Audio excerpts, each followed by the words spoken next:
Boa noite. Olá, boa noite. Oi, boa noite. Boa noite, tudo bem com vocês? Tudo bom? Tudo certo, tudo na paz. Aqui temos entrando, temos a Suzana. Naya, boa noite, Naya. Ah, Naya já entrou? Olha só. Naya, querida, boa noite. Giovana. Legal. Já estou a postos, olha que maravilha. Isso aí, legal. Beijão, Naya, beijão, beijão. Silvana também, olha, maravilha. Pessoal do Senac em peso aqui, né? Vemos aqui, né? Legal. Bacana. E aí, gente? Maravilha, boa noite para todos, né? Como é que foi o mês de vocês? Foi tudo bem? Tudo bem. Nos falamos no papo há um mês atrás, né? Verdade, verdade. Estava com saudades já da gente aqui reunido para refletir, papear, né? Escutar, né? Hoje vamos escutar bastante. Né? É, sim. E hoje está eleito o dia da escuta. A Isso mesmo. gente podia mandar essa data, né? Um memorando para o dia da escuta, né? Uma boa ideia, viu? Boa ideia. E vamos só dar boa noite aí para todo mundo que está entrando, né? É uma honra aí estar com todos vocês nos assistindo em mais uma edição do Papo de #Educomunicação, né?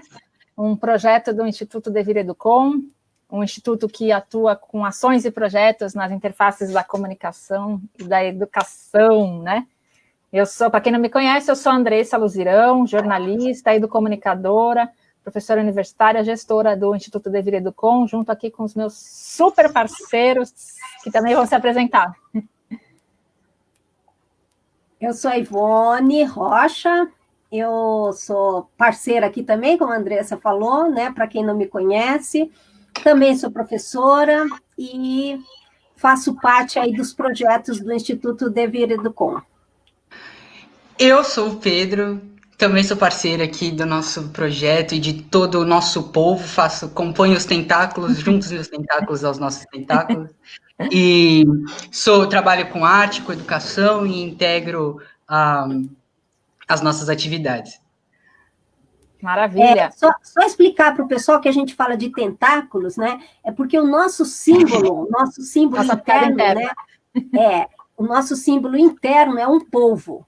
Porque nós temos vários tentáculos, assim, a gente atua em várias frentes, sempre nessa perspectiva da educomunicação, mas a gente atua em várias frentes, assim, tanto que o Devir em 2 anos já tem um monte de tentáculos, né? O Devir tem projeto aqui, projeto ali, e a gente vai tocando e tocando em poucas pessoas, por isso que a gente acaba tendo mais braços, né?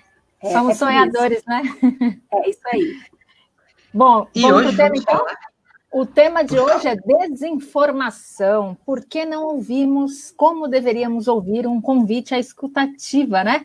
E para falar sobre isso, quem que a gente trouxe? O professor Carlos Eduardo de Almeida Sá. Enquanto ele entra aqui, que ele está escondidinho nos bastidores aí no nosso estúdio, né, de gravação, eu vou ler aqui o currículo dele, tá bom? Pode ser, gente? Sim. Ele é doutor em Teorias e Políticas em Educação pela Uninove, mestre em Comunicação e Semiótica pela PUC de São Paulo, pós-graduado em Sociopsicologia pela Fundação Escola de Sociologia e Política de São Paulo e bacharel em Comunicação Social, Rádio e TV pela Universidade São Judas Tadeu. Trabalhou em cinema e vídeo na área de acervos e projetos, iniciou a carreira de docente lecionando para cursos técnicos de vídeo, publicidade e radialismo, e em 2001 leciona para o ensino superior para os cursos de comunicação social.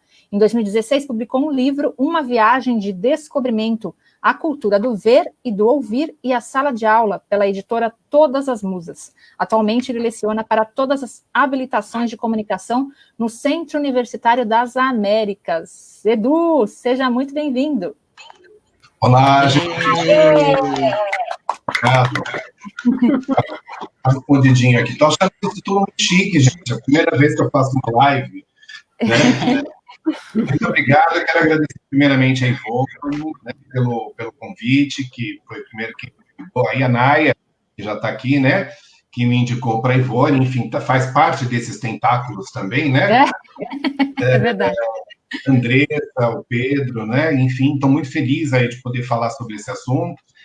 Comentei hoje um pouco mais cedo aí com o pessoal, só tem que me dar uma segurada aí, porque eu me empolgo muito para falar sobre isso, e eu acho que 1 hora é muito pouco. Pode cortar à vontade, mas enfim, estou aqui, né? Feliz pelo convite, né? E feliz aí pelas pessoas que estão assistindo. E bora lá, vamos lá. Isso só pode significar que você é a pessoa certa, né? Para falar, para trocarmos hoje. Maravilha. A gente se esforça um pouquinho, Pedro, né?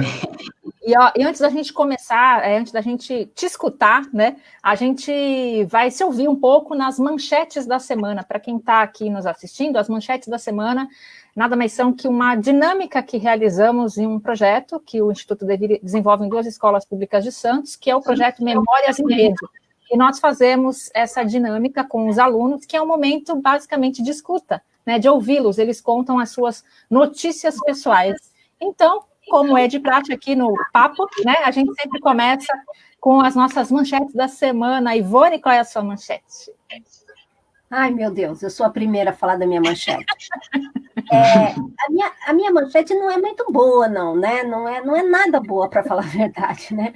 A minha manchete é a preocupação toda que eu estou tendo e que eu chamo a atenção de todos também, para essa questão do desmatamento na Amazônia, para esses incêndios todos no Pantanal, que afetam sobremaneira o clima, né?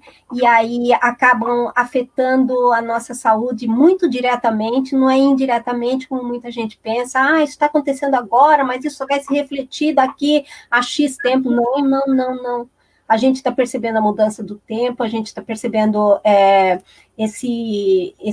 essa mudança de clima, né? Hoje, por exemplo, choveu muito, choveu de uma maneira que não é para chover nessa época, chove nessa época, mas não dessa forma, né? A gente viu o tempo escurecer muito, o acúmulo de doenças, né? O número de vírus, né? A quantidade de vírus que se proliferam com esse desmatamento é muito grande. Então, a minha manchete da semana é essa, é uma reflexão e um pedido de reflexão para todo mundo, para a gente tomar cuidado com o meio ambiente, para a gente proteger, porque isso vai sobrecarregar a gente mesmo e agora já, né? Não é uma coisa para daqui outras gerações. A gente tem que se preocupar, de fato, com as futuras gerações, mas a gente precisa se preocupar com a nossa agora, né? Sim. Porque nós estamos sofrendo com isso. Somos do meio ambiente, né? Acho que é essa consciência que precisa ter. Né? Somos todos meio ambiente. Quem vai agora falar da sua manchete? Para quem você passa, Ivone? Eu passo, a gente faz assim, né, nas nossas atividades. Aí a gente passa a bola, né? É a bola, né, que a gente passa. O microfone? Né? O microfone e a bola para o Edu, então. Edu, qual é a sua manchete? Olha, eu vou comentar um pouco sobre o que você falou, né, Ivone? Eu não tinha pensado, na verdade, numa manchete ainda para falar em algo, né? Mas essa questão do meio ambiente, eu acho que, né, já que você falou da bola, né, eu acho que é a bola da vez aí. Acho que a gente tem que realmente abraçar esse assunto, né? Não é uma coisa pontual, isso não tem acontecido só aqui no Brasil, na Amazônia, enfim, né? Mas isso tem acontecido em vários lugares do mundo. Não acredito que de forma acidental. A gente sabe que parece que há um projeto muito por trás disso, né, que envolve as questões da agropecuária, que envolve, né, todo o neoliberalismo, enfim, né? Então, eu não consigo pensar em outra pessoa senão o Edgar Morin, né, que há décadas tem falado sobre essa questão, né? Foi, inclusive, um dos meus referenciais teóricos na minha pesquisa de doutorado, né? E o Edgar Morin vai falar, então, sobre uma teoria do pensamento complexo, né? E as coisas elas não estão tão estanques quanto a gente acredita que esteja, né? Tudo está muito interligado, né? Então, desde uma bituca de cigarro que você joga na rua, que você acredita que é só uma pequena bituca de cigarro que você está jogando na rua, né? Isso acaba tendo uma relação num todo, né? Então, nós falamos de um todo e da parte, né? Então, essa parte vai afetar o todo. Então, é um bairro que acaba tendo enchente, enfim, e pessoas acabam morrendo por conta disso, né? E isso tudo tem um reflexo em todos os sentidos, né? Então, a teoria do pensamento complexo, ela fala muito nessa... É uma coxa de retalhos, né? É um patchwork, as coisas estão interligadas, né? Não tem nada que está muito estanque, né? A gente viu isso muito frequentemente acontecer agora com a questão do vírus, né? É um vírus que sai lá da China, né? E que é um inimigo invisível, né? Poderosíssimo, né, que está dizimando aí a humanidade, mas que também vem para a gente pensar um pouco nisso, né, o quanto a nossa ação, por menor que seja, o não reciclar o meu lixo, né, ou enfim, até as nossas ações, uma pequena ação, ela pode ter uma reação, uma pequena fala, né, já falando de fala e escuta, né, ou não ouvir, ou não trabalhar com uma escuta ativa, eu posso fazer com que aquela pessoa fique, inclusive, pior, né, do que ela já está, enfim. Então, todas as coisas estão muito ligadas. Eu pensaria muito no Edgar Morin aí, né, ele fala muito sobre essa educação aí numa era planetária, né, o professor, inclusive, tem uma função bárbara nesse aspecto todo, porque ele vai trabalhar com esse jovem, né? Então, o professor que tenha consciência disso é muito interessante, porque muitas das vezes vai ser o jovem que vai chamar a atenção do pai e da mãe, né, sobre essas questões, né? Olha, mãe, não pode fazer isso, né? Não pode jogar um lixo aqui na rua, né? Você está aqui, mas tem um planeta todo envolvido nisso, né? Bacana. Vamos lá, então, agora, Pedro? Sim, era eu, certo? É o Pedro ou a Andressa que vai? Você passou a bola, eu posso tocar. Não, o Edu que passa. E ele não passou, ele ficou no meio, veio o zagueiro, pegou. Passa a bola. Não, sou eu que passo a bola? Isso, você fala. Com quem está o microfone agora? Pode ser para o Pedro. O Pedro estava mais empolgado. Vai lá, Pedro. A minha notícia, a minha manchete da semana é o seguinte: no auge dos meus 20 anos, a primeira vez que eu poderei participar ativamente da decisão sobre a gestão da minha cidade, não tenho em quem votar porque ninguém sabe ouvir ninguém. É uma mentira, é uma grande mentira, é uma ilusão, é uma falácia do ouvir, o que se vê. Vídeo, por exemplo, o debate, né? Tão falado aí na mídia, pelos jornais, entre Trump e Biden. Não só isso, como também o que a gente pode observar nos debates nos âmbitos municipais, né, aqui. E aí eu me refiro a São Paulo e Santos, porque foram os únicos que eu acompanhei. E aí, então, a crucialidade disso, né, a crucialidade da gente repensar a forma de escuta e a nossa forma de sociabilidade também. Acho que é isso. E eu passo a bola, então agora para fazer o gol, saiu do meio de campo, passei a bola para Dessa para... Maravilha. Bom, a minha manchete da semana também é uma reflexão. Nós estamos fazendo uma formação em tecnologia social da memória pelo Museu da Pessoa, uma formação que vai contribuir muito para o nosso trabalho com o projeto Memórias em Rede, nas 2 escolas, e eu tenho refletido muito sobre essa questão da memória, né, e eu acho que tem muito a ver com o tema que a gente traz hoje, porque essa questão da memória passa essencialmente pela escuta ativa, né, que é quando eu vou contar a minha história, eu estou com o coração aberto para que os outros ouçam minha história, e os outros também estão com seus ouvidos abertos para ouvir a minha história sem julgamento. Então, é uma coisa que está muito latente em mim, porque eu, né, enfim, estamos aí com essa formação, e eu acho que tem muito a ver com esse tema que a gente traz hoje, né, Edu? E já entrando no tema de hoje, a gente queria que, primeiramente, você contasse para quem está nos assistindo, e para a gente também, a gente quer muito te ouvir, sobre essa sua tese de doutorado, né, essa sua pesquisa em cima de jovens do ensino médio, né, em escola de São Paulo, certo? E sim, que você contasse um pouco como que você foi motivado a fazer essa pesquisa. Ah, legal. Bom, eu acho que eu conheci um pouquinho esse tema já fazia tempo, muito antes de eu fazer meu doutorado, né, aos 19 anos eu conheci a psicanálise, né?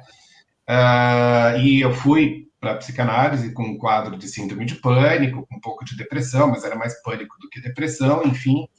E aos 19 anos eu descobri o que era um pouco dessa escuta ativa, né? Dessa escuta atenta, né, do papel que o psicanalista tem disso, e nesse sentido, e do quanto isso é curativo, né, do quanto você ser bem ouvido, né, ou ter a escuta sensível, que eu também tenho pensado muito sobre a questão da escuta sensível, né, pode fazer bem para as pessoas, né? Então, com 19 anos, aí eu me apaixonei pela psicanálise, né?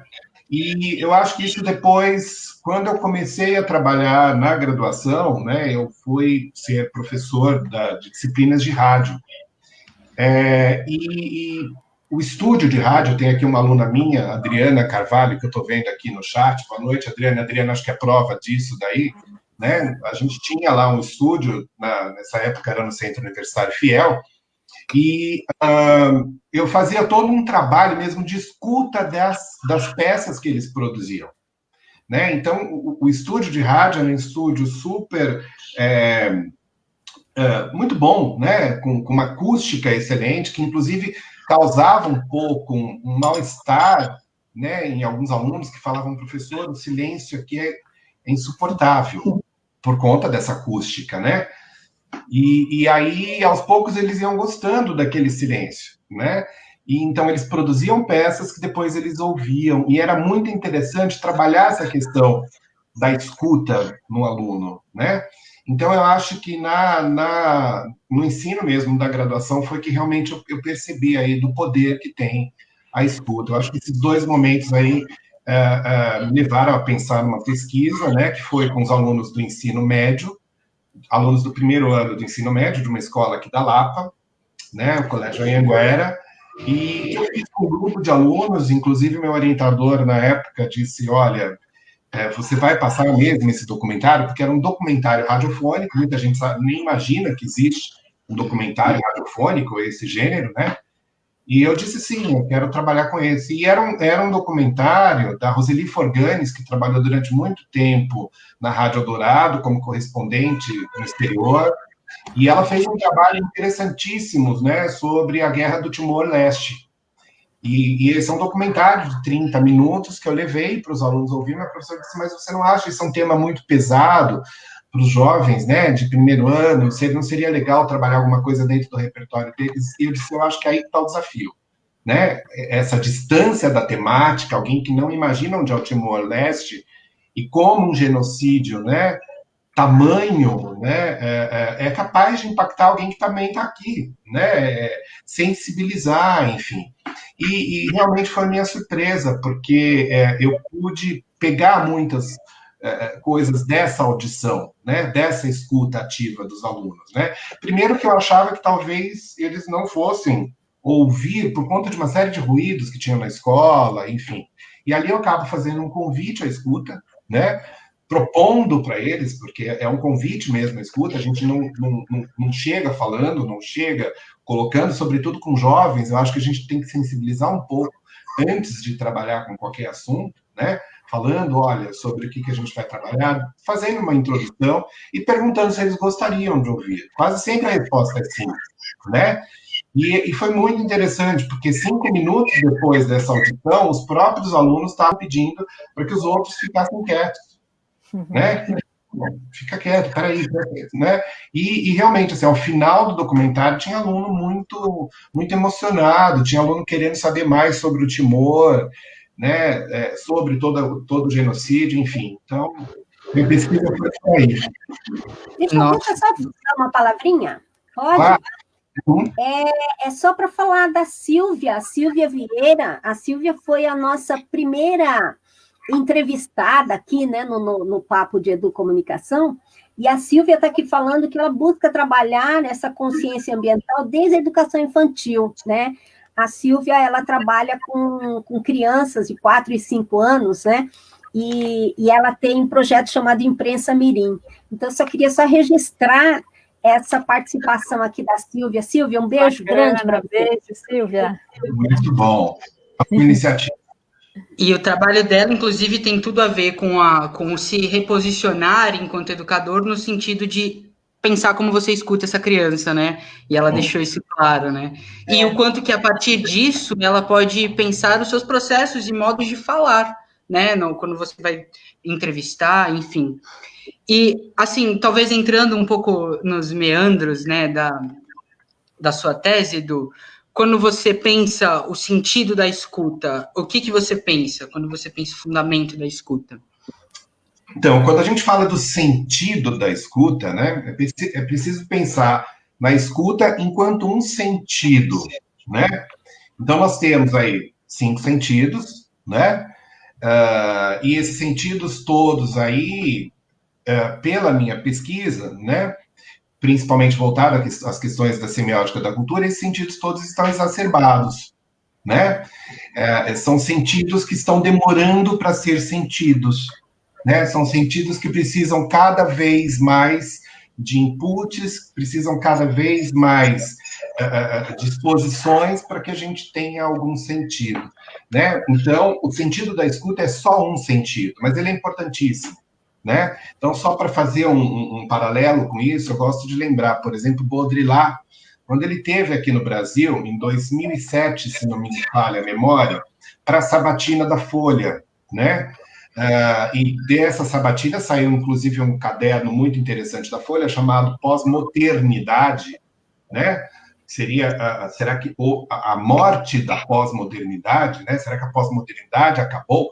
Em relação ao World Trade Center, porque ele veio para falar sobre o World Trade Center, que acontece em 2001, ele vem no aniversário aí, né, desse acontecimento aí, em 2007, e perguntam para Baudrillard, né, se as imagens, elas são capazes de sensibilizar, né, porque a gente sabe que sobre o World Trade Center, nós tivemos ali, talvez, o maior evento, muito entre aspas aí, né, da humanidade, no sentido de comunicação e no sentido das culturas de massas, né? Nenhum outro evento gerou tantos duplos imagéticos quanto o World Trade Center. Nenhum, nem a Olimpíada, nem o show da Madonna, nenhum show, né, foi capaz aí de gerar tantos duplos imagéticos, né? Então, perguntaram para o Baudrillard, né, será que essas imagens, elas são capazes ainda de sensibilizar? E o Baudrillard, ele acaba comentando que ele acredita que não, né, as imagens, elas não estão mais sensibilizando, né? Ele diz, talvez o caminho para a sensibilização possa acontecer pelo viés da literatura. Talvez a gente consiga se emocionar a partir da literatura, né? Mas eu acho interessante o Baudrillard dizer isso vindo da França, né? Que a gente sabe que a Europa é o berço da literatura, né? E aí é onde foi, inclusive, a minha pergunta, a minha hipótese ali, né? Será que a literatura, ela sensibilizaria aqui no Brasil? E aí é onde eu trago de novo a semiótica da cultura, lembrando de um outro sentido, que não é o sentido visual, que já está exacerbado, mas é o sentido da escuta, né? Como é que está a questão da escuta? Né? Então, como é que está o sentido da escuta? Será que esse sentido da escuta, ele também está exacerbado? A gente fala de exacerbação dos sentidos, nós estamos falando que a gente viu talvez muito além do que talvez a gente já deveria ver. Se nós pensarmos, por exemplo, qualquer evento, qualquer acontecimento da cultura de massa, quando aconteceu as comunicações de massa, né, um exemplo que eu sempre dou em sala de aula, o que era uma banca de jornal, por exemplo, na década de 80. Era uma coisa extremamente reduzida, né? A gente esperava um mês para sair a foto do artista na revista. Nós tínhamos meia dúzia de revistas, meia dúzia de canais de TV, né? O que aconteceu depois com a cultura das mídias? Essa eclosão midiática, ela foi se tornando maior, quer dizer, então, se eu amplio esse espectro todo, eu vou receber muito mais inputs, muito mais imagens. E, claro, agora numa comunicação, numa cultura digital, essas imagens, elas são infindáveis, né? Então, quer dizer, será que a gente está vendo como a gente deveria ver, né? Existe um teórico que eu gosto muito, que se chama Dieter Marx. E será que a gente, desculpa, Edu, e será que a gente está ouvindo da maneira como a gente vê, né, também? Então, eu acho que essa questão da exacerbação dos sentidos, ela vai pegar tudo, Ivone, né? A audição, ela não vai ficar de fora. Não ia ser um privilégio, né? O que eu acredito é que hoje nós vivemos uma cultura da visibilidade, né? E uma cultura e uma crise dessa visibilidade, né? E o mesmo tem acontecido com as questões da escuta, né? Todo mundo quer falar, mas ninguém quer ouvir, né? Será que isso também não tem uma reação, né? Como nós falávamos lá da teoria do pensamento complexo, será que isso também não tem uma reação no sujeito? Né? Quer dizer, e aquele aluno que, por exemplo, fica ali no cantinho da sala, que muitas vezes o professor diz, não, ele é quietinho, não precisa, ele deixa ele lá, a gente não precisa chamá-lo, né? Como se essa voz desse aluno não fosse importante, né? Então nós temos aí realmente... Se ele estivesse falando, né? Não entendi. O silêncio dele, como se o silêncio dele não estivesse falando algo também, né? Exato, né? E isso daí é o que eu chamo de cultura, é o que eu chamo da escuta sensível, né? A escuta sensível, ela está na pausa, ela está na respiração, né? A gente menospreza a pausa, a gente menospreza a respiração, né? O que é que aquele que não diz quer dizer, né? O que é que aquele que não fala quer falar, né? Muito provavelmente ele tem muita coisa para falar. Isso que eu chamo da cultura, da escuta sensível, né? É escutar muitas das vezes os meandros aí, né? As entrelinhas, inclusive, do diálogo. Né? O que uma palavra ali, ela tem a ver com todo aquele contexto. Né? E que a gente só vai ouvir essa palavra se eu deixar alguém falar. E, Edu, como você acha que a gente pode trabalhar essa escuta sensível com adolescentes? De que maneira a gente pode trabalhar isso com adolescentes, sobretudo esses adolescentes que a gente trabalha no projeto Memórias em Rede, do Ensino Fundamental 2, na faixa dos 11, 14 anos? Primeiro que é uma dificuldade fazê-los ouvir, né? Mas quando a gente faz, a gente obtém bons resultados deles, que a gente viu isso, né? A gente se certificou disso. Então, eu queria saber de você, como é que você acha que a gente deveria trabalhar isso? Eu acho que para fazer um complemento a essa pergunta da Naya, a Naya colocou uma pergunta que eu acho que se soma um pouco com isso e depois ela pode ficar, né? Então ela pergunta assim, você diria que esse novo hábito de enviar mensagens de áudio via WhatsApp é mais uma forma de exacerbação ou é um processo adiante para a escutativa? E acho que tem essa relação também, porque a gente encontra, né, esse recurso também dentro desse processo que a Ivane comentou. Uhum. Então, respondendo um pouco da pergunta da Naya, aí eu acho que bom que pelo menos a gente manda áudio, né? Que bom que a gente manda áudio. Eu tenho uma coisa com o WhatsApp, inclusive a Naya me conhece muito, eu me irrito muito com o WhatsApp, né? Eu sou daquele que eu prefiro ligar para a pessoa, né? Hoje eu acho muito complicado, porque para ligar para alguém você tem que pedir por favor, né? Saber se ela tem um horário. Né? Parece que é uma invasão de privacidade você ligar, né? Não é? Melhor mandar uma mensagem, né? Né, eu preciso de E aí é tão legal, né? Quando alguém te liga, e aí bacana, né? Será que meu dia está tão ocupado assim que eu não posso parar para ouvir alguém? Né? Será que eu não posso fazer isso lavando louça? Né? Eu gosto muito de fazer isso, inclusive, quando eu lavo louça, conversar com as pessoas, porque é uma coisa que me distrai, eu acho que é uma atividade muito chata, né? Lavar louça, então, é tão bom ouvir alguém nesse momento, né? Mas eu acho que bom que pelo menos as pessoas mandam áudio, né? Porque eu acho que a partir do áudio a gente tem muito dessa questão da escuta sensível, né? Eu sempre brinco que voz é textura, eu falo muito isso para os alunos, né? Ainda brinco das cores da caixa de lápis de cor, que antigamente a gente tinha 6, depois 12, depois 24, hoje você tem um estojo imenso, né? Uma caixa imensa, eu fui ver o preço daquilo, eu quase caí, né? De tão caro que é, quanto. Mas aí você tem o amarelo número 42, né? Então, o que é esse amarelo 42 na voz de alguém? Né? Que voz é essa, amarela 42? É uma voz triste como? Né? E eu acho que bom que a gente tem o áudio, pelo menos no áudio ali a gente se orienta um pouco. Eu acho pouco ainda, sinceramente eu gosto dessa coisa da coisa mais síncrona, né? De eu ouvir ali em tempo real a pessoa, né? E isso em questões de segundos, quase a gente detecta um pouco da corporeidade na voz, né? Você liga e diz, por que você está assim? Você não viu a pessoa, né? Mas é um segundo ali da voz da pessoa que ela já te orienta um pouco, né? Agora, Ivone, sobre a sua questão do adolescente, né? Eu queria ampliar um pouco, porque eu levantei muito essa questão na minha tese, se o adolescente ele era diferente do adulto, se ele era diferente do mais jovem, e eu acabo chegando que não, né? Eu acabo chegando a uma conclusão de que não, são todos sujeitos.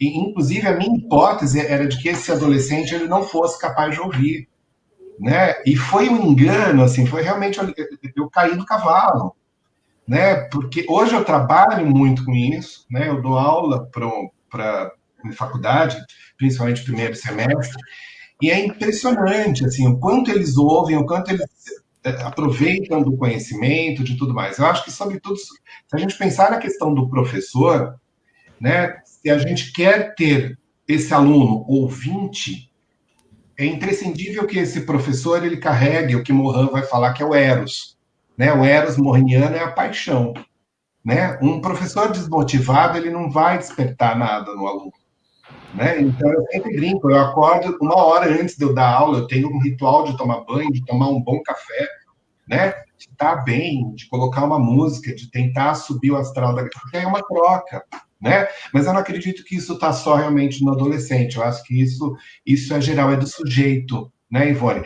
Inclusive, eu tenho eu posso perceber, às vezes, mais adolescentes dispostos a ouvir do que gente da terceira idade, né? Também não é regra. Também não é regra.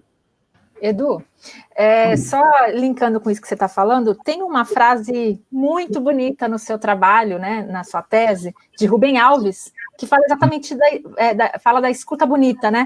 Que eu vou até ler aqui, eu anotei porque eu achei linda. A escuta bonita é um bom colo para uma criança se assentar.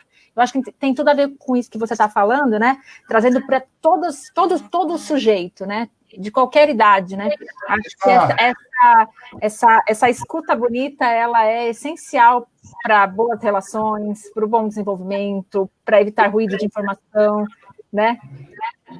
Exatamente, eu acho que não existe aí, né? Eu sempre digo que quando se fala em vínculos de afeto, o visual ele não é capaz de vincular afeto por muito tempo. Você é capaz de se atrair para uma pessoa que é mais bonita, sedutora, etc. e tal. Mas se você vai conversar com essa pessoa e o diálogo não flui, né? Esse encantamento acaba muito rápido. Né? E o próprio Rubem Alves, numa entrevista que ele me deu, se não me engano, para o Jô Soares, uma vez ele disse isso, né? O quanto é bom você estar casado com uma pessoa que você é capaz de virar a madrugada conversando com essa pessoa, né? Então, os vínculos de afeto, eles se fazem pela audição, né? Nós temos grandes amizades, grandes relacionamentos aí, que se fizeram a partir do diálogo, né? Acho curioso, por exemplo, a Audrey Hepburn, um pouco antes dela morrer, né? Isso tem a ver um pouco com a questão do silêncio também. Perguntaram para a Audrey Hepburn qual era o programa que ela gostava de fazer aos finais de semana. E ela disse: olha, eu gosto de sair para ir para ir a um bar, a um restaurante, conversar com as minhas amigas. Mas eu me recuso a ir a esse restaurante se estiver tocando piano. Isso é muito lindo. Porque ela diz, eu vou para o bar para ouvir minhas amigas, e não o piano, né? Então, quer dizer, aí ela está falando aí, na verdade, um pouco sobre essa questão do silêncio que eu coloco aí, que para mim o silêncio é um grande receptáculo, né? É um grande vaso, é um lugar onde o que eu vou colocar nesse vaso, né? Os bons diálogos, né? Então, o silêncio é imprescindível também. Né? Hoje o que a gente vê numa contramão aí são as escolas muito numa contramão, né? Quer dizer, parece que fazer barulho é o grande barato. E que a gente entende isso, por exemplo, numa atividade como a educação física, né? Que a gente está lá no pátio e tal. Mas será que esse pátio, estando ligado a uma sala de aula, o quanto essa aula é capaz de fluir? Se nem o professor consegue ser ouvido, que espécie de receptáculo é esse? Né? E se o professor não consegue ouvir? Ou ao Pode falar, Ivone. Não, eu ia dizer, se nem o professor consegue ouvir, como é que você vai esperar que o aluno ouça, né? Eu só queria só lembrar aqui a participação da Renata, A Renata Gonçalves, ela é coordenadora pedagógica ela é coordenadora pedagógica de uma das escolas que a gente trabalha, Avelino da Paz Vieira, e ela está falando aqui, excelente abordagem, escuta sensível, adorei, né? E a gente tem pergunta também aqui do Marcos Augusto Ferreira, que ele fala assim, com relação ao potencial de sensibilização, o Pedro colocou aqui, é preciso pensar o que é isso que queremos como literatura sensibilizadora. É aquela relacionada aos cânones europeus? Creio que não. A importância da sensibilização via literatura acontece justamente em campos opostos, na escuta das linguagens da periferia, por exemplo, no entrelaçamento de outras literaturas e linguagens, em outras escutas. Será que é necessário escutar as outras linguagens e gramáticas que estão fora? Né? É isso, né? É isso. Sim. Eu acho que se a gente pensar aí, né, no sentido semiótico, né, a questão do texto que pode ser lido, esse texto não precisa necessariamente estar num livro, né? Uma imagem é um texto, né? Ler o grafite é uma espécie de leitura. E aí, realmente, eu acho que o que o Marcos fala tem muita razão, sim, né? Eu acho que, inclusive, saindo, né, dos muros da escola, eu acho que ler o bairro, ler a comunidade, né? Eu cortei a Andressa, deixa ela falar agora, desculpa, Andressa. Não, vai porque tá muito bom isso aí que ele está falando. Depois eu volto, não tem problema, manda ver, Du. Não, mas acho que outra, foi muito pode falar, você pode falar. Não, era do assunto anterior que você estava falando, né? Ao contrário também, né? O silêncio, né? Quando é uma escola muito tradicional que enfim, quer manter esse silêncio, né, de modo que as pessoas também não podem falar, e o quanto isso acaba também inibindo um pouco, frustrando um pouco a criatividade, né, a criatividade do aluno, acho que é fundamental, né. E aí também juntando com essa questão do que o Marcos traz, que você estava respondendo, essas inúmeras leituras que a gente tem hoje, né, muito além do livro, né, acho que também é uma escuta que as escolas, trazendo para o âmbito da escola, as escolas precisam ter essa escuta de que as leituras hoje, elas vão muito além do livro tradicional, né? Como você bem disse, a leitura está também num game, está também num vídeo, está também, né? Está no corpo, Andressa. Está no corpo, né? Corpo, né? Voltando aí para a semiótica da cultura, está na corporeidade, né? Eu sempre brinco com os alunos que a gente tem um dicionário aqui, né? Que uma sobrancelha erguida, ela é uma frase, né? E que isso vai começar lá com Darwin. É Darwin que vai fazer esses primeiros estudos, né? Mas que no campo das ciências da comunicação só é a partir da metade do século XX, né? Que a gente vai trabalhar o corpo como a chamada mídia primária, né? Como primeira forma de comunicação antes do rádio, antes da televisão, antes de qualquer coisa, né? Isso é muito importante, né? Se eu souber ler um pouco, se eu me dispor aí a ler um pouco, né? A face do outro, que o corpo do outro quer dizer, já é muito interessante, né? Na semiótica a gente costuma dizer também que gente é ambiente, né? Gente é ambiente. Eu acho isso muito interessante, né? A gente sente o ambiente dependendo das pessoas, né? É muito curioso isso. Então, quanto de informação esse corpo todo não tem, né? E essa questão dessa mídia primária, né, dessa mídia primeira, desse início, né, dessa primeira forma de comunicar, quando a gente pensa na psicanálise, a gente tem essa coisa de, como você colocou, da gente olhar o outro, mas a gente pode olhar como a gente está falando sem perceber, né? Porque às vezes a gente não se escuta, né? Às vezes a gente não traz a escuta para si, não consegue perceber o que você está dizendo que você não está ouvindo e por que você sofre por isso. E isso, se a gente cruzar, por exemplo, fazendo um grande cruzamento que vem na minha cabeça agora, quando o Paulo Freire fala da pedagogia da autonomia, há de se ter a autonomia de se ouvir também, né? Assim, me veio essa reflexão agora, o quanto sobre a relevância, né, do pensar ouvir dentro do âmbito da educação ou das práticas educomunicativas, né? Uhum. Então, eu pensei aqui em 4 aspectos para comentar com vocês sobre a questão da escuta do ponto de vista da comunicação interpessoal. a minha comunicação com o outro, né? Um dos pontos é realmente esse, né, Pedro? A gente não sabe se ouvir, né? A gente não se escuta, né? Então, aquele tal receptáculo a gente quer preencher com tudo que há de muito barulhento, às vezes, né? Então, muitas vezes eu preciso estar em casa, eu preciso estar com música, televisão ligada, eu preciso estar o tempo todo em contato, falando, né? E aí, realmente, eu não cultivo o silêncio. A própria meditação é uma coisa que ajuda muito nesse aspecto, né? Se eu me ouço, né, eu tenho mais facilidade de ouvir o outro. Então, eu acho que isso tem muito a ver, né, com essa autonomia que você comenta também, né? Eu acho que um outro aspecto nessa questão da comunicação interpessoal é que muitas das vezes a gente acha que conhece as pessoas, né? Então, tudo é muito previsível, eu já sei o que ela vai falar, né? Então, se eu já sei o que ela vai falar, por que eu vou ouvir? Então, eu já interrompo o discurso, né? Então, o que ela fala... Trocando em miúdo, seria mais ou menos como a gente andar sempre na rua, né? E aí eu não presto atenção no caminho, porque eu já conheço aquele caminho, né? Então, é uma coisa muito interessante que, muitas das vezes, as relações, quanto mais próximas, menos a gente tem a escuta, menos a gente tem escuta ativa. Porque eu já conheço meu marido, eu já conheço minha esposa, já sei tudo que ele vai falar, então não preciso ouvir, né? E às vezes isso acontece em sala de aula também, né? Isso acontece em todos os âmbitos. Uma outra questão que eu acho, né, que eu trouxe aqui, um terceiro ponto, né, seria que as pessoas elas não têm curiosidade de entender o outro, né? Então, geralmente, assim, a gente fala ou ouve, melhor dizendo, para responder, né? Quase que uma coisa reativa, né? Então, você diz assim, olha, eu acordei o dia, não estou muito bem. A pessoa diz, eu também não estou bem, olha, eu não estou legal, eu também estou com febre, ontem eu fui,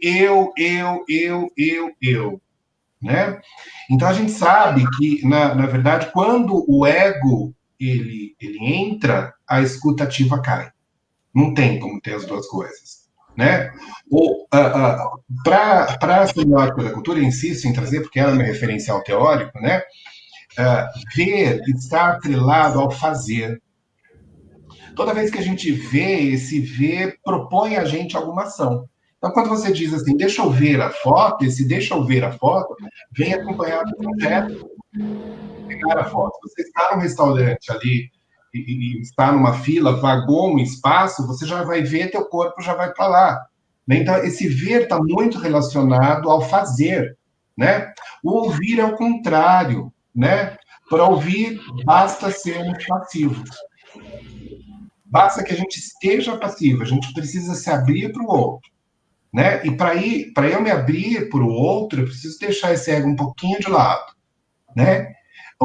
Tem um teórico que eu gosto muito dele, inclusive estou com o livro dele aqui. Essa questão da escuta é uma questão antiga, gente, né? Plutarco foi um filósofo que viveu 100 anos depois de Cristo, né? E ele escreveu esse livrinho que, para mim, eu amei. Eu descobri na época do meu levantamento bibliográfico, né, da pesquisa, aqui publicado pela Martins Fontes, e Plutarco escreveu um livro para os alunos dele, porque ele estava incomodado com essa questão. O nome do livro é Como Ouvir, né? Como ouvir. Veja que é uma questão de 100 anos depois de Cristo, ele já estava incomodado, as pessoas não sabiam ouvir. E aí ele tem uma coisa muito interessante que ele diz, quando uma pessoa te convida para que você seja um ouvinte, você deve se sentir como se você estivesse indo ao banquete, né? Eu acho isso muito nobre, porque a nossa tendência... Maravilhoso, né? A nossa tendência hoje é exatamente o contrário. Eu fico muito triste quando eu vejo, por exemplo, meu ouvido não é pinico, né? Então você despreza, você exclui o outro, você exclui a fala do outro, nada do que ele tem para falar ali, para mim, é interessante, né?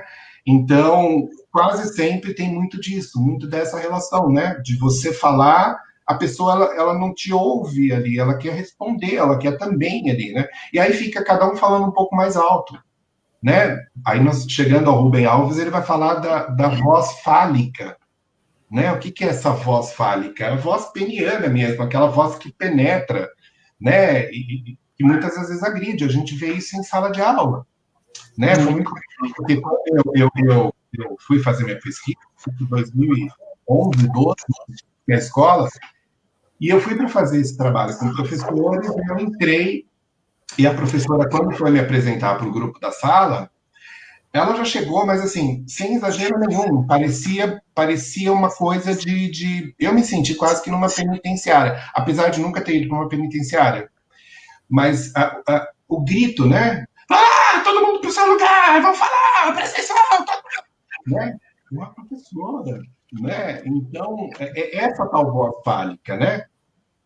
E eu tenho uma experiência, por exemplo, dando aula, eu levei um tempinho, uns bons anos, aí porque eu comecei a dar aula com 21 anos, pro ensino médio. Então, eu tinha alunos que tinham muito mais idade que eu, e o meu maior sonho era ter barba, para poder parecer um pouquinho mais velho ali, né?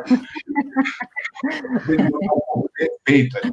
Mas eu levei um pouquinho de tempo ali para perceber que os conflitos, eles não devem ser resolvidos com essa voz fálica. Porque a voz fálica, ela desmonta, né? Ela muito mais afugenta, ela assusta, ela espanta, ela não convida ao diálogo, né? E depois de um tempo eu descobri isso, que tem uma coisa que funciona de maneira bárbara, é colocar uma cadeira no meio da sala para ouvir esses alunos, na direção deles. Eu não tenho que estar em pé, eu tenho que estar no meio deles. E eu peço vamos fazer um círculo? Eu digo o que está pegando, vamos lá, vamos conversar, né? E aí é ganha-ganha, não tem ninguém que perde nesse tipo de relação. Sim. Nossa, que lindo isso, né? Depois que você deu esse comentário, eu fiquei pensando assim, do quanto isso me parece verificável, né? E do quanto isso me parece verificável no âmbito da nossa organização política, né? O quanto essas relações que obliteram um ouvir, né, que ignoram este outro, influenciam, na verdade, são influenciadas pelas relações de poder, né? O quanto tem de poder no silenciar, o quanto tem de poder em ignorar, né? Essa questão era assim, né? Para ficar para mais uma reflexão aí para nós. E assim, se a gente for falar de desinformação, é muito poder envolvido, né? Porque a gente está envolvendo aí exatamente aquilo que movimenta a ação, que é a informação. Se não há desinformação, né? Tem uma frase também, Edu, no seu trabalho, na sua tese, muito interessante, que você fala, né? Muito além de escutar bem, mas compreender o mundo, as pessoas e seus dilemas. Acho que isso tem muito a ver com a desinformação, que é esse escutar nas entrelinhas, né? Esse ver muito além daquilo que está escrito, né? Acho que já entrando no tema da desinformação, como que você linka, né, a questão da escutativa ou da falta dela e com a desinformação, que é uma situação que a pandemia acho que acentuou ainda mais, né? Eu acho importante dizer que ouvir é uma condição essencial para todo tipo de aprendizagem. A gente não aprende se a gente não ouvir, não adianta, né? Do ponto de vista da mídia, né, do ponto de vista da comunicação, agora eu não falo sobre o aspecto da comunicação interpessoal, né? Eu acho que nós temos hoje ainda, eu falei da mídia primária, né? Nós temos a mídia secundária, que ela surge lá com a escrita, né? E acaba indo depois para... Nossa, vocês sumiram para mim, só eu me vejo aqui. Agora sim, voltou.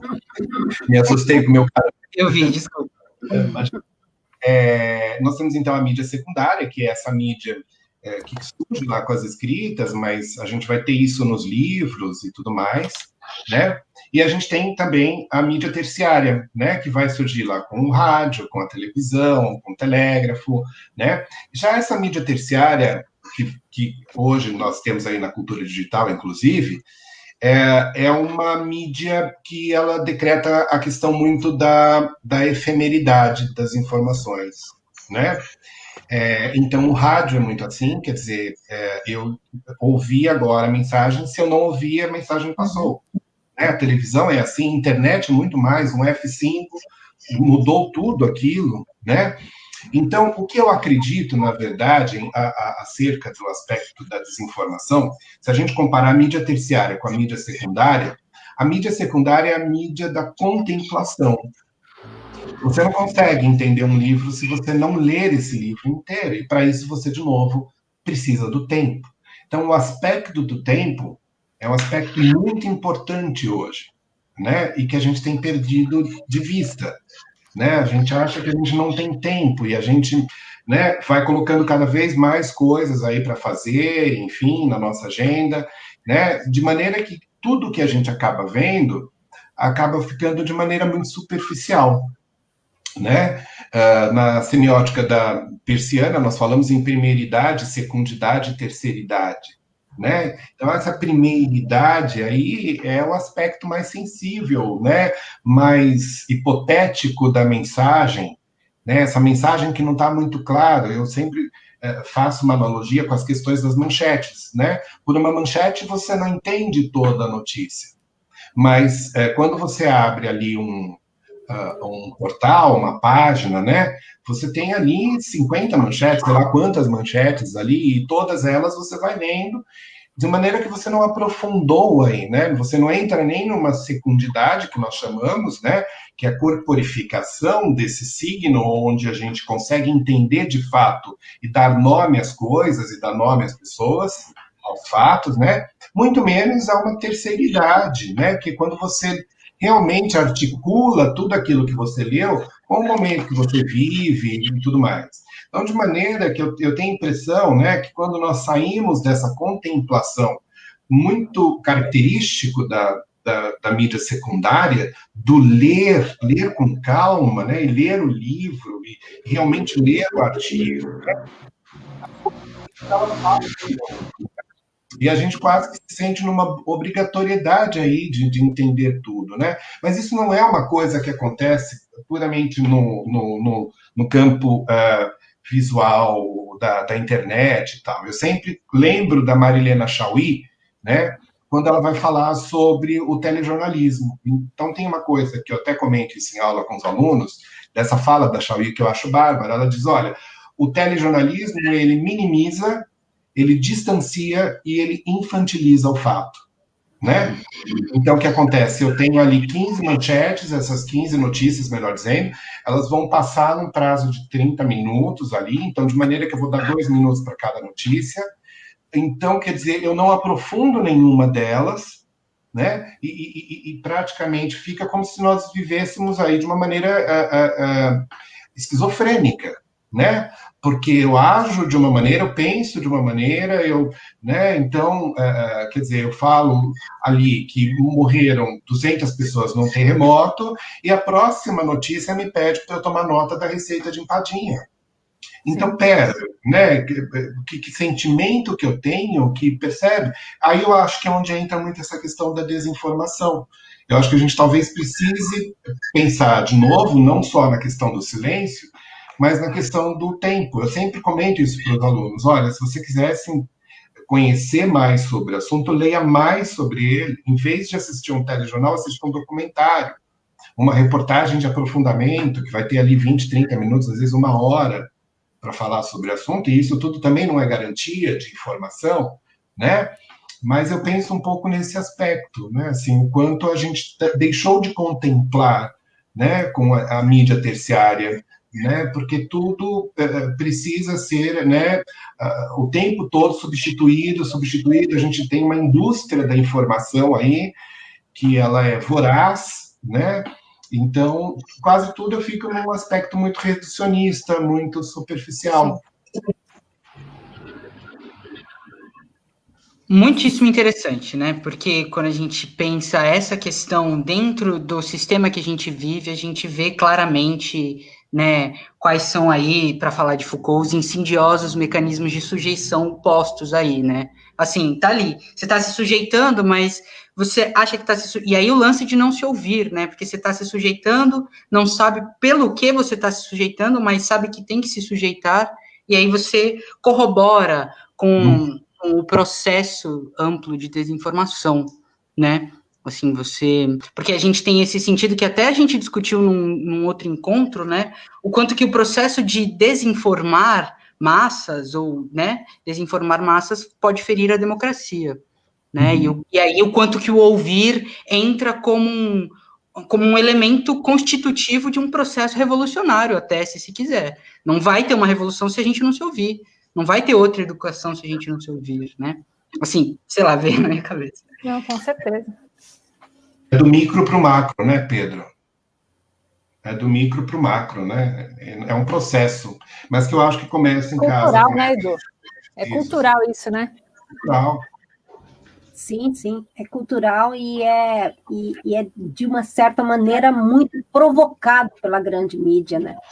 Muito provocado, né? Porque não há interesse na grande mídia em fazer com que haja uma escuta ativa. É um modelo padrão hegemônico, né? Que se sustenta, né? E quais são as alternativas a isso, né? É muito também essa coisa, você falou da indústria da notícia, da informação, né? É muito essa a aceleração do tempo, né? Tudo está acelerado, né? E aí não se para, né? Para esse silêncio, para essa escuta, inclusive com a informação, né? Então eu já recebo uma informação, eu não escuto essa informação, eu já compartilho, né? Eu não sei nem de onde ela veio, nem a escutei direito, né? Mas estou compartilhando. Manchete já me basta, né? Só manchete ali me basta. Mas eu queria pegar um outro aspecto, acho que daqui a pouco está acabando o tempo, só para comentar, né? Eu gosto sempre de fazer um paralelo entre a cultura do ver e a cultura do ouvir. A minha pesquisa foi um pouco sobre isso, né? Por que eu falo isso? Porque existe muito um incentivo sobre a questão da visibilidade, né? A gente tem as mídias sociais, que ok, a gente sabe o quanto Instagram, Facebook, a gente se coloca lá, né? Então eu preciso aparentar, eu preciso ter a imagem do bom pai, do bom aluno, do bom tudo, e isso, né, nessas mídias sociais, mas a gente não tem o mesmo incentivo em quase nada do ouvir, né? Então, se você pensar, por exemplo, né, eu tenho um exemplo muito, muito interessante, eu gosto muito de musicais, né? E eu assisti Les Misérables com a minha mãe, né? E a primeira vez que teve aqui no Brasil, eu amo, é o meu documentário predileto, meu musical predileto, e ela gostou tanto que quando saiu em cinema eu fui levá-la para assistir, e eu peguei o ingresso no antigo Cine Belas Artes, e fui como fã mesmo, aquele quase tiete, né? Um adolescente ali, só faltei com a camiseta, né? Eu peguei um dos últimos lugares para poder ver melhor, enfim, né? E de repente começou o musical, enfim, a primeira cena, uma orquestra maravilhosa tocando, e eu reparei que só tinham 2 caixas lá na frente funcionando. Ou seja, como se eu estivesse assistindo um musical com radinho, né? E aí aquilo eu falei, minha mãe não entendeu nada, eu disse, o som tá péssimo, as caixas do fundo não estão ouvindo, porque era a primeira sala ali do Belas Artes, muito grande, e eu desci a escada, eu falei, meu amigo, só tem 2 caixas lá da frente funcionando. Ele, realmente, essa sala tá com problema mesmo nas caixas de som e tal. Eu digo, meu amigo, é um musical, eu vim aqui para escutar, né? Então, assim, não, olha, é o que tem para hoje, então basta que você veja, né? Estou dando só um exemplo, assim, né? Mas como a gente desconsidera a questão do ouvir, da escuta, não é prioritário, né? A gente tem muito disso aí nos nossos hábitos, né? Então, voltando lá para Audrey Hepburn, né? Quer dizer, então eu marco onde o meu happy hour? Eu marco num barzinho. E aí, quer dizer, isso é péssimo, né? Quando é que eu vou ouvir o meu amigo ali naquele barzinho? Balada, muito menos, que a balada de jeito nenhum. Se você vai falar com alguém, você grita no ouvido da pessoa, né? Então, quer dizer, eu acho interessante a gente poder pensar mesmo como a gente escolhe alimentos, como a gente escolhe as coisas para a vida da gente, escolher, né, o que é melhor para a escuta, né? Se permitir que o outro se coloque, que, enfim, o outro também fale, né? Hoje, aliás, eu acabei falando muito mais aqui, mas é o que eu disse para vocês, né? Eu sou maluco por esse. Uma delícia, porque assim, você está falando e vem várias reflexões assim, do quanto a gente é necessária a escuta, né? E me desculpem, mas eu estou com o filme Coringa, que eu assisti muito recentemente na cabeça, e o quanto o personagem Coringa só precisava ser ouvido, né? Então, eu acho, e o quanto ele um exemplo ali de tantos personagens da vida real que não são ouvidos, né? Então, a gente é possível fazer várias conexões, né, com essa questão da escuta, com tudo, com a vida, enfim, é a vida, né? Temos aí um comentário, é isso, né, do Marcos, querem ler? Vou colocar aqui para nós, é um comentário, uma reflexão, uma boa reflexão aqui para nós. Então, a afirmação do Edu sobre a dificuldade de ouvir até mesmo quem está próximo me remete à música do Caetano Veloso que diz, de perto ninguém é normal. E a frase de Milor Fernandes, como são maravilhosas aquelas pessoas que não conhecemos muito bem. A quantidade e ao mesmo tempo, aí ele falando, né? A quantidade e ao mesmo tempo a efemeridade da informação prejudicam a reflexão e as relações de escuta, gerando essa espécie de impaciência com o outro que está próximo. Total. Isso tem a ver com aquilo que nós falávamos, né? Sobre a passividade, né? No momento em que alguém me convida para uma escuta, né? O quanto eu tenho que deixar um pouquinho o meu ego de lado, e não é fácil, porque a gente também quer ser ouvido, né? Isso é um exercício, não é uma coisa fácil, né? Você quer ouvir, mas você também quer ser ouvido. Mas eu acho que é possível, é um treino, né? Eu acho que isso a gente consegue perceber quando a gente está ali numa mesa, por exemplo, de um bar, de um restaurante, por exemplo, conversando. O quanto você falou de você, o quanto você ouviu do outro. Né? O quanto da minha conversa ali, né? Eu faço muito isso com o Uber, né? Coitado dos motoristas, assim, porque eu faço sessões de análise com eles, assim, né?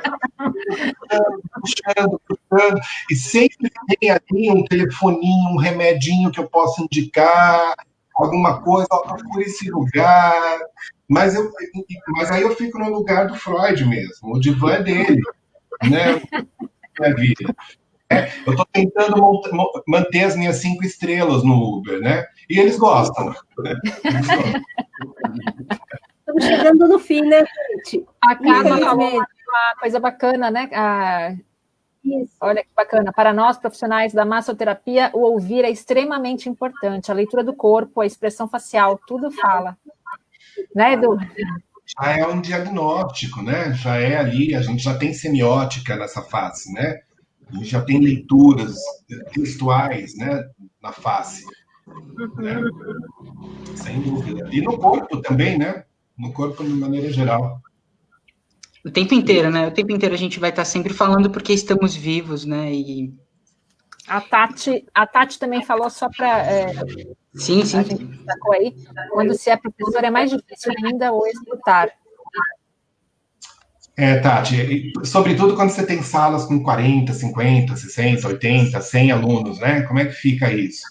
Mas é muito curioso, Tati, porque quando você deixa essa brecha, né? O Edgar Morin vai falar sobre essa brecha, né? Essa brecha do que é possível aí, né?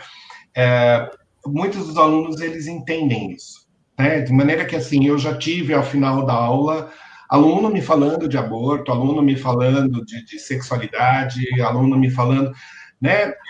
Porque eles precisavam de alguém que ouvisse, né? E dali a gente tem uma relação muito, muito mais alicerçada, né? Mas eu estou sempre muito atento a esse que não fala, né? Esse que não fala de verdade me preocupa bastante também, assim, né? De trazê-lo. Eu acho que aí a gente tem um exercício de inclusão, né? Bacana. O papo tá bom, mas... muito bom, mas a gente está chegando no fim, né? Eu só queria lembrar o pessoal que está aí participando que o nosso próximo papo de educomunicação vai ser no dia 26 de novembro. A gente vai contar com a presença ilustre de um outro professor, né? Uma outra presença ilustre do professor Norval Baitello Júnior, que vai estar aqui com a gente, ele vai falar do corpo sentado, né? Ele vai falar de um monte de coisa, né, interessante também para a gente. Tá todo mundo convidado. Vai ser nesse mesmo horário, mas vai ser numa quinta-feira, dia 26 de novembro, nosso próximo Papo de Educomunicação. Papo de hashtag Educomunicação. É uma ótima sequência aí depois do Edu, né? Porque com essa fala toda a gente queria ficar aqui escutando, né? Mas também, para quem está assistindo, às vezes pode ficar um pouco mais cansativo, mas ficaríamos aqui horas, né? Tomando nosso café, nossa água, nosso café e te ouvindo. Eu só queria lembrar aí, né, que eu fui cria do professor Norval Baitello, né? Fui aluno dele na PUC, né? E o livro dele, A Era da Iconofagia, foi o livro que me inspirou, inclusive, aí vocês perguntaram sobre inspiração, né? Inspirou também minha pesquisa, né? Ele tem ali, né, a cultura do ver e a cultura do ver, do ouvir nesse livro dele. O que eu fiz foi tentar articular a temática do professor Norval Baitello com a teoria do pensamento complexo. Mas eu sou fã de carteirinha. Que legal. Então, você vai ser... Espero que você consiga ser nosso ouvinte aí. Mais do que presente. Vai cair numa terça, numa quarta? Vai cair numa quinta. Uma quinta. Quinta eu tô em aula. Não tem problema, você ouve depois. Eu ouço depois, com certeza. Mas feliz de saber que está por aqui. Bacana. Maravilha, Edu. Nossa, a gente agradece muito a sua participação, como eu disse, ficaríamos horas aqui te ouvindo, né? É muito bom ouvir, estar com o coração aberto para ouvir, né? E acho que isso foi o que fizemos nessa noite e todas as pessoas aí que puderam nos assistir também fizeram.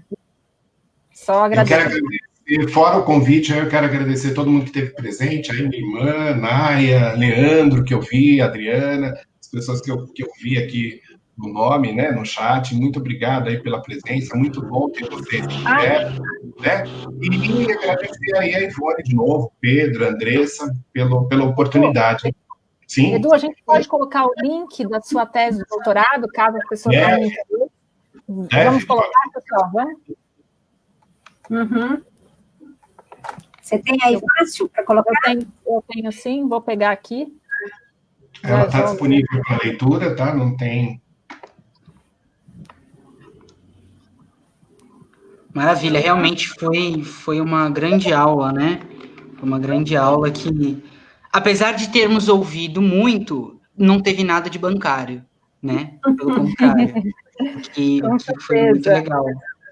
Foi uma escuta do diálogo, né? Muito legal, né? Muito legal mesmo. Agradeço mais uma vez. Feliz aí Edu, Sim. Muito obrigada. Está convidado para vir outras vezes, viu? Fique à vontade. Todos os meses a gente tem um papo de educomunicação. E quando você quiser, está disponível aí para você. Tá bom? E a gente informa sobre os próximos também. Com certeza. Espero ter fortalecido aí uma parte dos tentáculos. Com certeza. Com certeza. Muito bom. Obrigada. Boa noite. Obrigada. Obrigada, Ivone. Obrigada, Pedro. Obrigada a todos que estiveram com a gente nessa escuta boa. Boa noite. Muito obrigado. Boa noite.